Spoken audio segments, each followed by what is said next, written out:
Bonjour François Valéjot. Bonjour. Merci de répondre à l'invitation de La Galerne. Vous êtes auteur d'une bonne dizaine de romans, je vais en citer quelques-uns, Ouest, Métamorphose, Fleurs et sang. Et aujourd'hui, nous vous recevons pour Un dangereux plaisir qui est paru chez Viviane Ami. D'où vient le titre du roman ?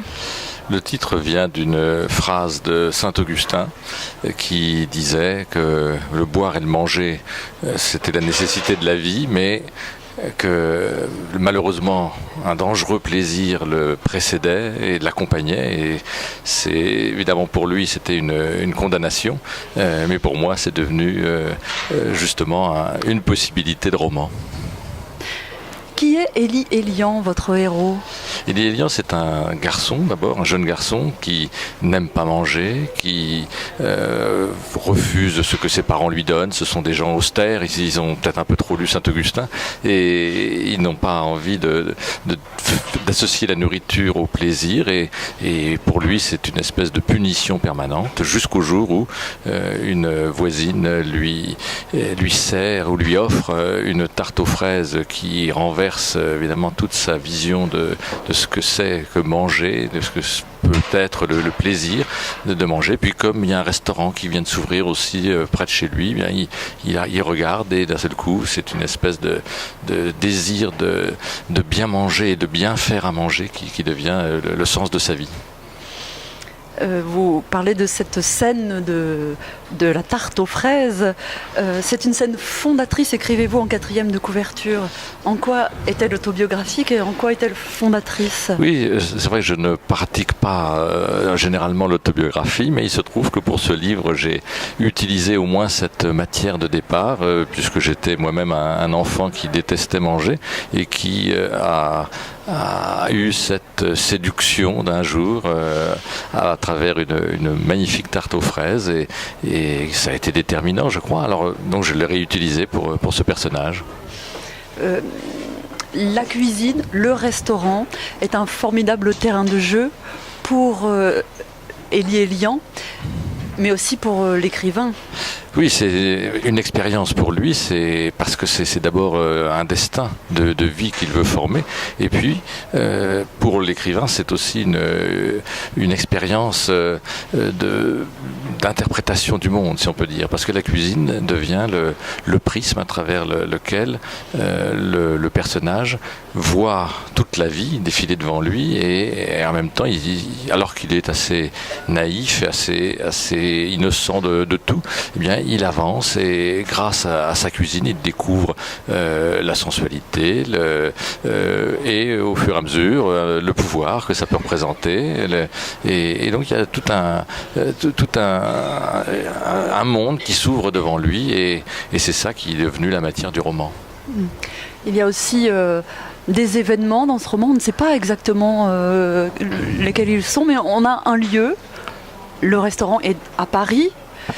Oui. Et ces événements, il va les vivre un peu de loin, un peu enfermé. Oui, parce que lui ne comprend pas vraiment ce qui arrive en général, et c'est pour ça que je les ai laissés un petit peu flous, même s'ils peuvent évoquer bien des situations, y compris contemporaines, des sortes d'émeutes dans Paris, on en a vu il n'y a pas si longtemps, et on en a vu à d'autres époques, donc c'était un usage parisien qui s'est perpétué, et lui, dans son innocence, ne perçoit pas exactement ce que ça signifie et pourquoi il se passe des tas de choses autour de lui, mais grâce à la cuisine, il finit par y naviguer, par y avancer, puis parfois en tirer profit, parfois en prendre plein la figure, mais c'est effectivement pour lui un moyen de se construire à travers les événements aussi extérieurs, mais toujours avec l'arme de la cuisine.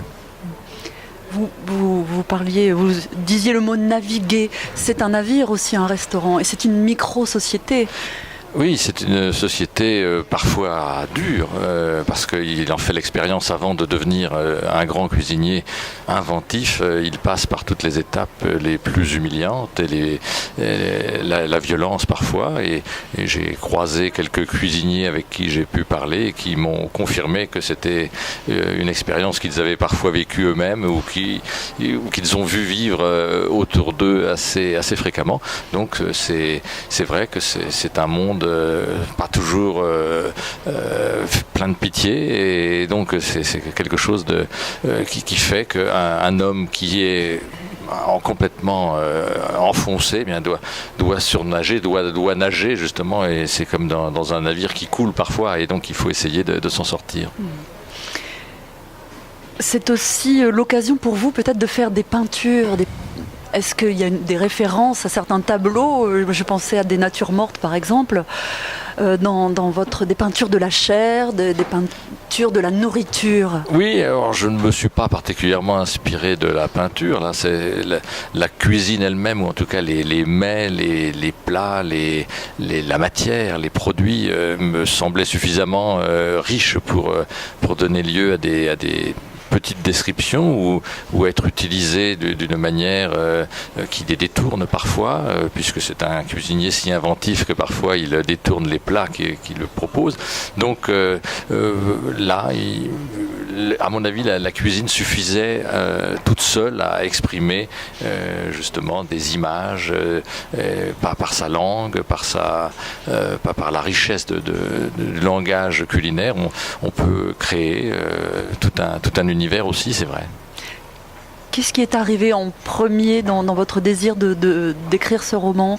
Le personnage, cet enfant qui s'ouvre au monde, qui prend conscience du monde, ou la cuisine d'abord? Ouais. C'est arrivé en même temps, parce que pour moi c'était un enfant qui allait entrer dans le monde de la cuisine. Alors donc c'était indissociable. Ce n'était pas un enfant qui partait de rien, c'était un enfant qui partait justement de la question de la cuisine. Alors donc les deux ont marché de pair de toute façon depuis le début. Oui. Vous l'avez composé en 4 temps, ce roman? Oui, parce qu'il repose sur les différentes facettes justement de ce que la nourriture nous propose, c'est-à-dire les questions, et comme je disais tout à l'heure que ça touchait tous les problèmes de la vie, bien c'est tout simplement aussi les problèmes de la faim, les problèmes de l'appétit, la voracité, c'était la 3e partie, puisque il y a 4 temps en tout, et puis le temps des festins, et donc à partir de ces 4 temps, eh bien on peut balayer pratiquement toute une société, tous les sentiments les plus profonds de l'humanité qu'on a dès le départ, avoir faim ou être satisfait d'avoir mangé, et puis en même temps, à travers justement la voracité et les festins, c'est les risques et les dangers que peut présenter l'utilisation de la cuisine, l'utilisation d'un restaurant aussi, parce que c'est une arme politique aussi pour ceux qui inviter des gens dans un restaurant pour les séduire, pour les manipuler. Donc ce cuisinier comprend qu'il est aussi utilisé par les autres, et c'est ce à quoi il essaie parfois aussi de s'opposer, parce que son véritable destin, selon lui, c'est de faire d'abord une cuisine supérieure, enfin qui soit une sorte de perfection, et c'est pas toujours ce que les mangeurs attendent. Ils attendent parfois autre chose. Et c'est cette lutte parfois qu'il a avec ceux qui mangent, qui ne sont pas toujours les connaisseurs, et les connaisseurs aussi qui l'aident. Donc il y a tout un circuit comme ça dans le monde politique et cuisinier. Tout ça se mélange de manière parfois surprenante. Est-ce que cet art de la cuisine, cet art culinaire a à voir ou pas pour vous avec l'art d'écrire?